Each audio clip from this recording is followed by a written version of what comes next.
And there we are then. So that was a nice little, that was a session. We've all been through some stuff right there and worked through some issues, but nice and hopeful at the end of each of them. So we've just had another short selection, little short film showcase, and we are now sat with some directors and actors from these shorts. Go down the line and let people know who you are and what you did on your particular short. Yep. Okay. I'm Carsten Woike. I'm the director of the Online Shop. Thanks a lot for showing my film.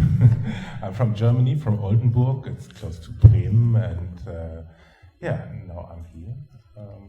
It's a long journey. Yeah. I'm writer and director John Clark of Snapshot.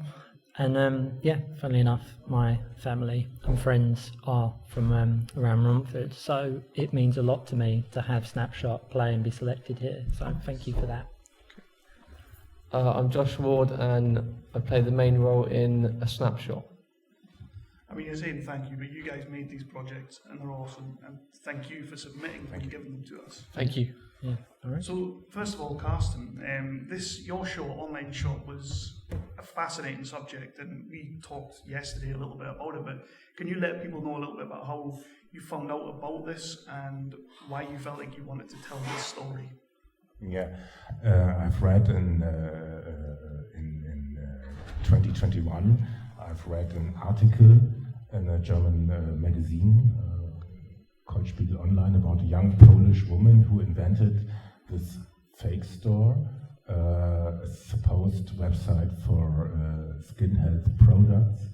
And the questions in the film are the same questions as on the website, on this article, on the real website. So now there are several websites out with similar questions, and I immediately had a story in my mind, and I wanted to tell the story a little bit like a thriller, like a genre movie. Yeah. And once you found out about this particular thing, this online shop, like, how much research did you put into it, and how many different stories was there out there?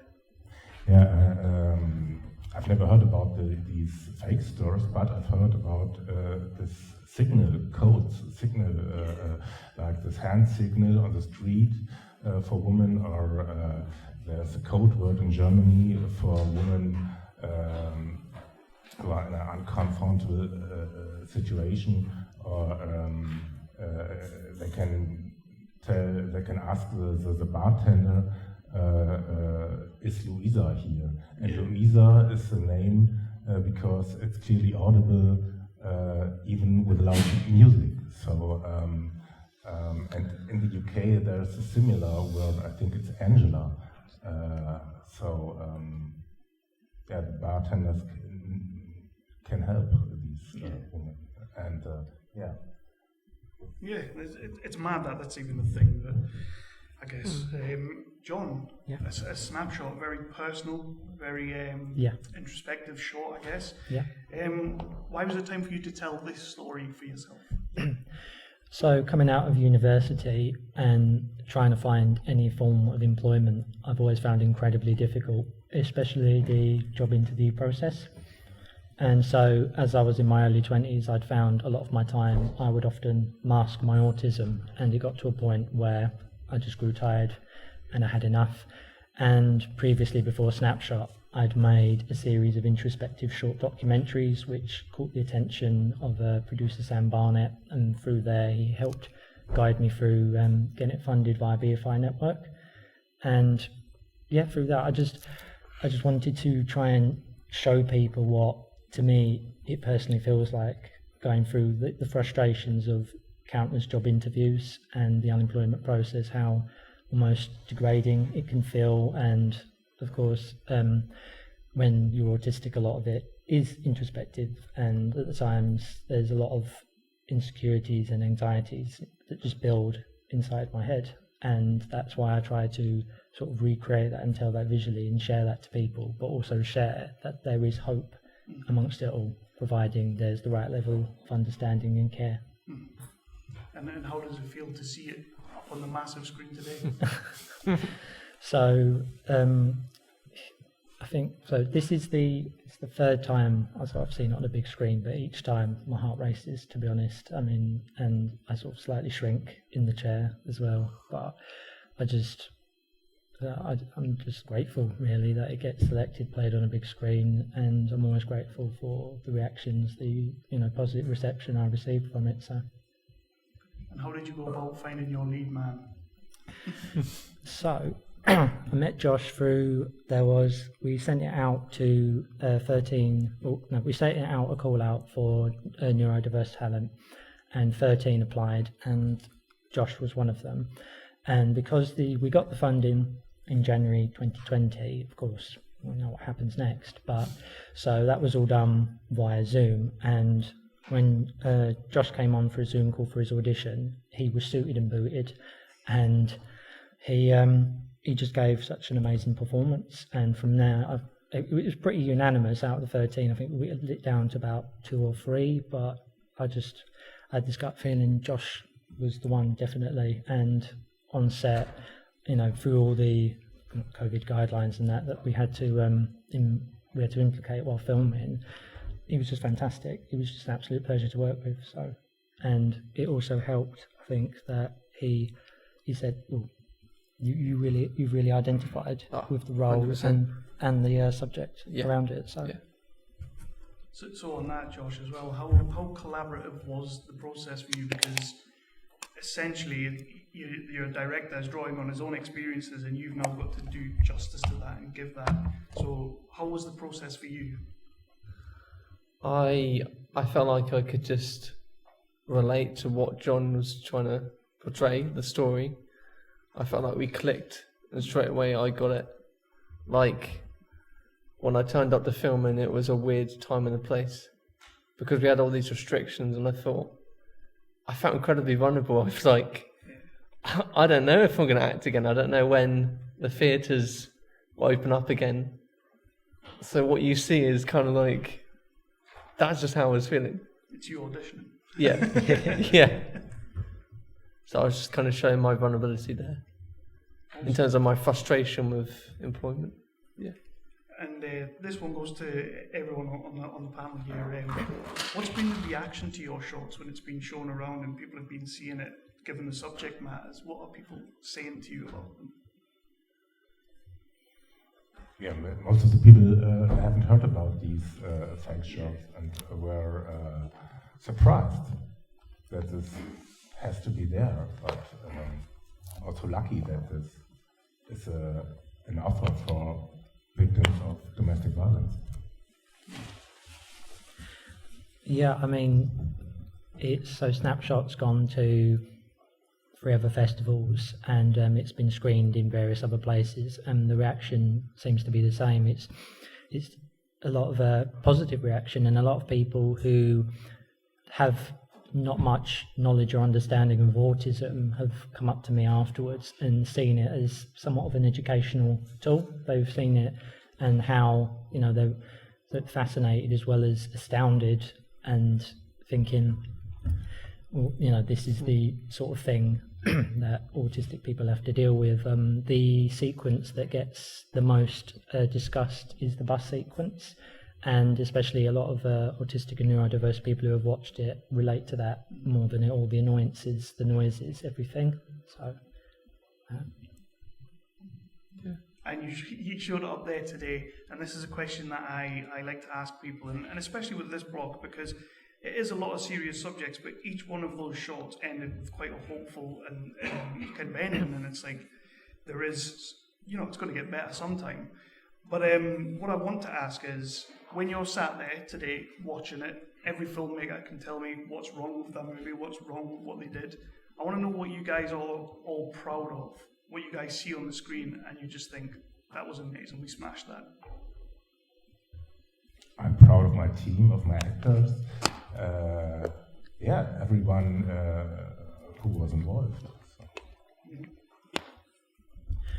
In particular, my producer, Sam Barnett, to be honest, because I met him about 5 years ago, and what turned into, it was just a series of coffee discussions, turned into something serious about, do you want to make a short film, and we'll put it in for funding and X, Y and Z. And you know, that's the biggest thanks to me, and as well as a lovely woman called Alice Ramsey, who introduced me to Sam after seeing my short documentaries.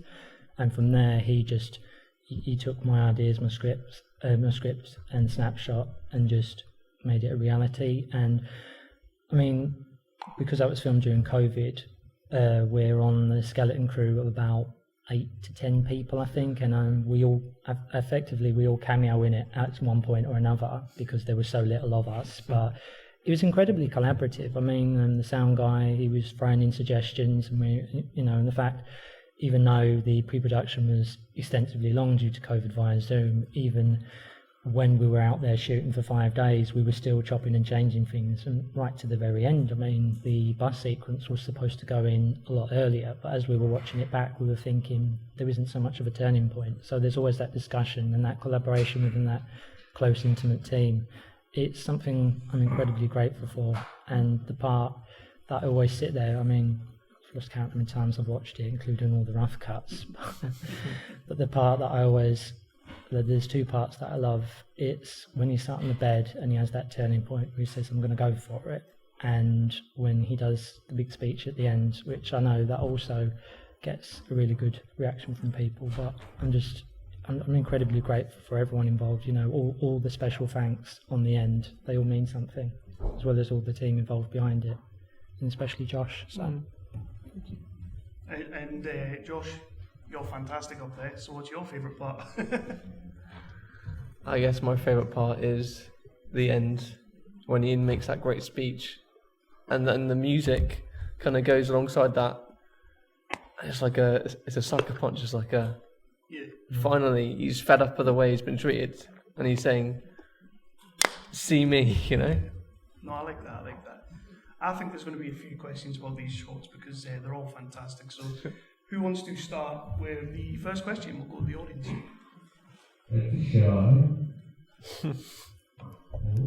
Maybe not a lot of questions then, but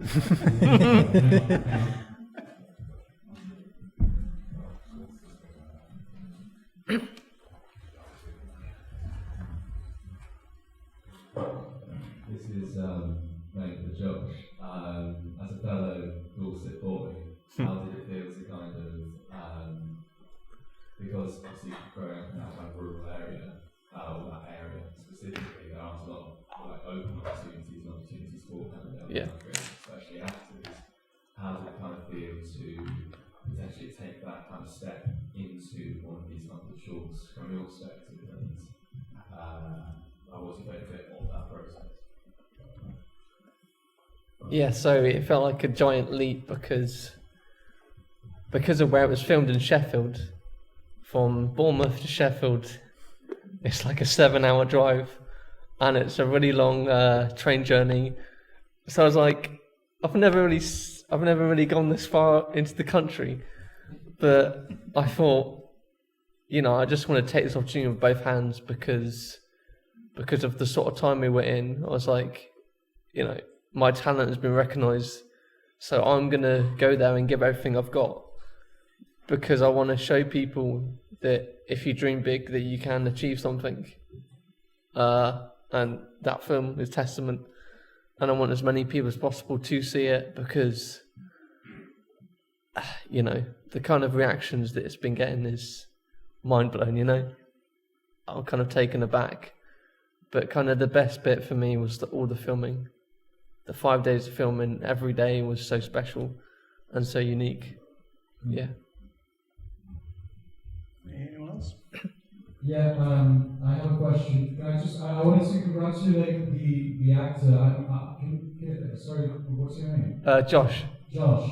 I thought you were terrific. Thank you. Really fantastic. Cheers. I wanted to ask Caspar, can you talk to us about the cinematography and the lenses that you used? Yes, we used Cineovision anamorphic lenses. These are old Japanese lenses from the 70s and 80s. Yes, real. How did you get them? Did you find them? Did you hire them? Yeah, we had them So they were available in to you in Hanover. Germany? Hmm? They were available to you in Germany? Yeah, in Hanover. There was a rental service for camera and light and everything, and we got funding from Lower Saxony, not media, and so we have to spend the money at Lower Saxony camera rental service. They were great lenses. Hi. Yeah. This is for Josh. Hi. First of all, thank you for the visceral performance. It was absolutely touching. Thank you. Beautiful. Thank you. I was wondering how much did you reach into yourself for the kind of frustration, maybe when auditioning? Is that how much of your personal experiences did you put into the interview sort of stage of the film? Because obviously everybody gets nervous. Yeah. And I was wondering if it was something that you just not at that level, but something that you experienced yourself. I didn't really think about it. I just went into audition with that kind of vulnerability. Because at first, on the first audition, I thought, okay, this sounds exciting. I might get it, I might not. So I was kind of going in with that. I don't want to give everything in case it doesn't go well and I don't get it. So I just gave my 100% vulnerable self. And I was kind of frustrated up to that point that I'm not working, I can't find a job, we're stuck in this pandemic, we can't go anywhere, we can't meet anyone. What's something I can do? Okay, I can do these Zoom auditions, I can do these self-tapes. I'm just going to focus on that. And that's the one thing which got me through 2020. Yeah.